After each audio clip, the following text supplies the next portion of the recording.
La vie est un mystère qu'il faut vivre et non un problème à résoudre. Si la non-violence est la loi de l'humanité, l'avenir appartient aux femmes. Qui peut faire appel au cœur des hommes avec plus d'efficacité que la femme? Commencez par changer en vous ce que vous voulez changer autour de vous. La victoire obtenue par la violence équivaut à une défaite, car elle est momentanée.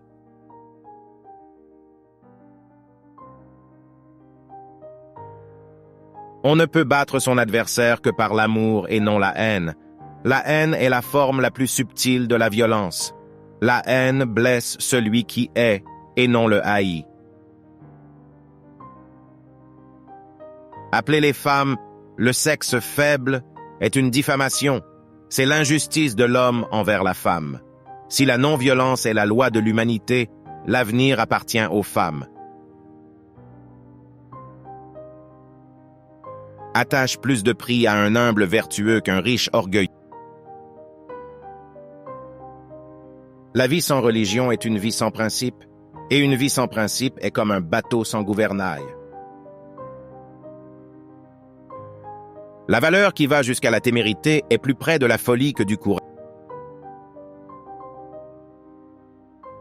Mourir en combattant sied mieux aux soldats qu'être libre dans la vie. C'est une erreur de croire nécessairement faux ce qu'on ne comprend pas. C'est dans l'effort que l'on trouve la satisfaction et non dans la réussite. Un plein effort est une pleine victoire. Beaucoup de gens, surtout les ignorants, veulent te punir parce que tu dis la vérité, pour être correct et d'être des années en avance sur ton temps. Si tu as raison et que tu le sais, laisse parler ton esprit. Même si tu n'es qu'une minorité, la vérité reste toujours la vérité.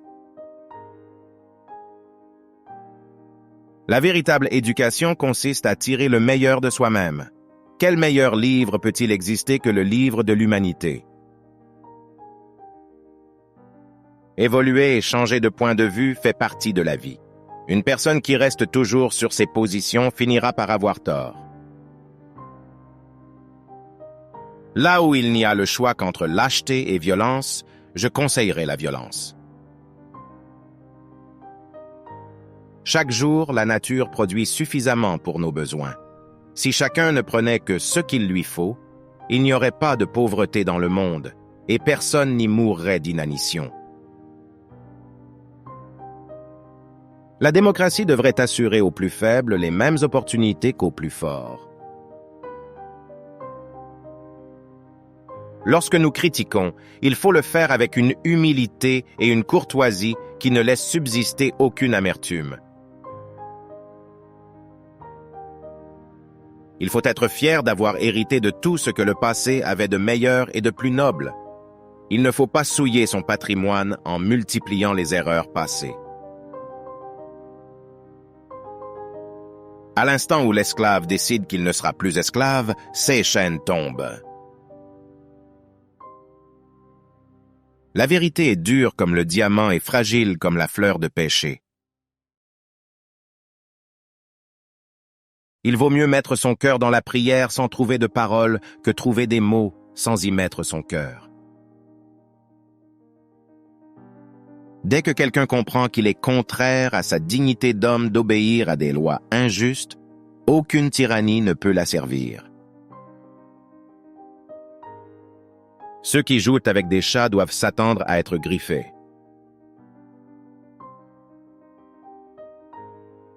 Prier n'est pas demander, c'est une aspiration de l'âme. Un bon repentir est le meilleur médicament contre les maladies de l'âme. Je ne veux pas que ma maison soit murée de toutes parts, ni mes fenêtres bouchées, mais qui circule librement la brise que m'apportent les cultures de tous les pays. Les religions sont comme des routes différentes convergeant vers un même point. Qu'importe que nous empruntions des voies différentes, pourvu que nous arrivions au même but. Si nous entretenons dans notre cœur la malice et la haine, et que nous faisions semblant de ne pas vouloir la vengeance, celle-ci devra faire retour sur nous, et elle nous conduira à notre perte. Si votre femme a couché avec un autre homme, elle a déjà péché et ne sera plus fidèle. Gandhi, leader pacifiste et défenseur de la non-violence, nous a laissé de sages leçons qui sont toujours utiles dans le monde d'aujourd'hui. Tout au long de ces enseignements, nous trouvons de précieuses leçons sur la vie, la transformation personnelle, la justice et comment bien vivre avec les autres.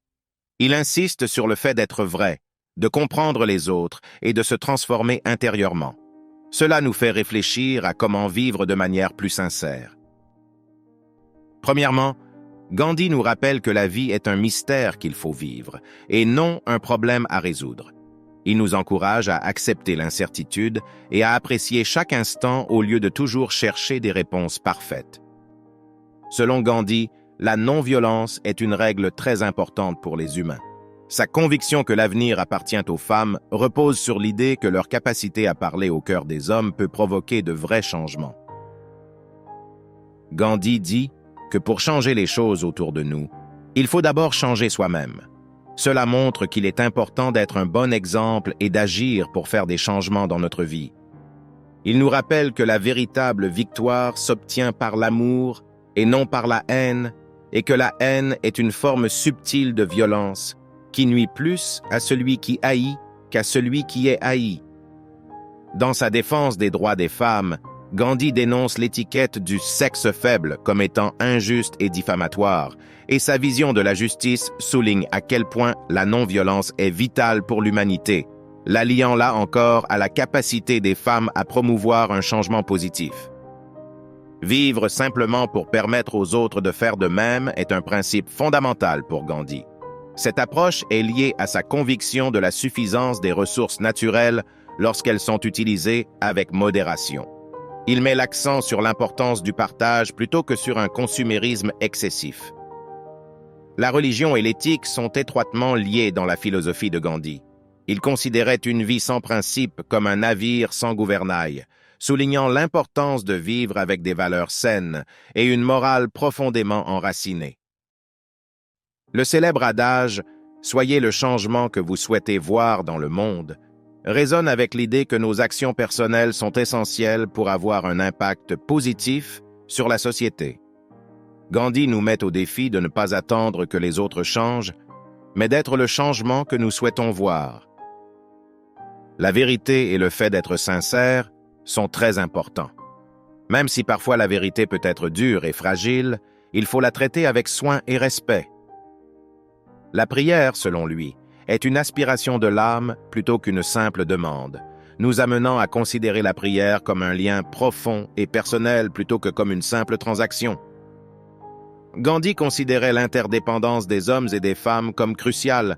Son appel à la coopération souligne à quel point les deux sexes sont essentiels dans la société. La philosophie de compassion, d'autotransformation et de respect de toutes les formes de vie de Gandhi continue d'inspirer les gens à vivre plus consciemment et à construire un monde plus juste et plus harmonieux.